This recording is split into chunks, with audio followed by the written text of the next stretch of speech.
আমাদের দেশে যারা নিম্ন আয়ের মানুষ তাদের ভাতা তারা যে ইনকামটা করে সেটাও কিন্তু 30,000 টাকা। একজন রিক্সাওয়ালা 30,000 টাকা বেশি ইনকাম করে।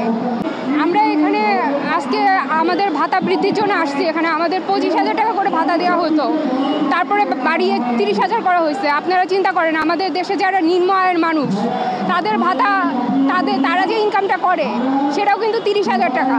একজন রিক্সাওয়ালা 30,000 টাকা বেশি ইনকাম করে।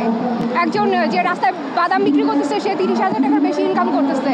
আজকে যারা একটা রাস্তায় ফুচকার দোকান দিচ্ছে তারা 30,000 টাকার বেশি ইনকাম করতেছে। আমরা ডাক্তাররা MBBS ডিগ্রি নিচ্ছি, তারপর আমরা FCPS পাস করছি। FCPS পাস করা কিন্তু চারটিকারের কথা না।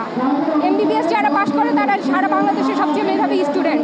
তাদের থেকেও বেছে বেছে যারা আরও বেশি মেধাবী তারা FCPS পার্ট 1 পাস করে এবং ট্রেনিং করে FCPS পার্ট 2 ট্রেনিং, এবং এক সময় তারা FCPS ফাইনাল পার্ট পাস করে কনসালটেন্ট হয়।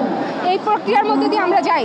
তো আমরা এতগুলো ডিগ্রি নেওয়ার পর বা এত ঝড় তুফান পাড়ি দেওয়ার পর আমাদের বেতন যদি হয় 30,000 টাকা, আগে তো 25,000 ছিল, এখন 30,000 করা হয়েছে, যেটা এখনও আমরা পাই নাই, কিন্তু এটা করা হয়েছে।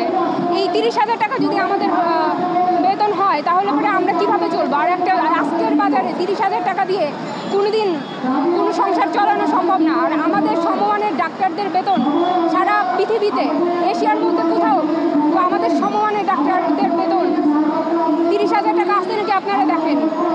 তা আমাদের দাবি অবশ্যই যৌক্তিক।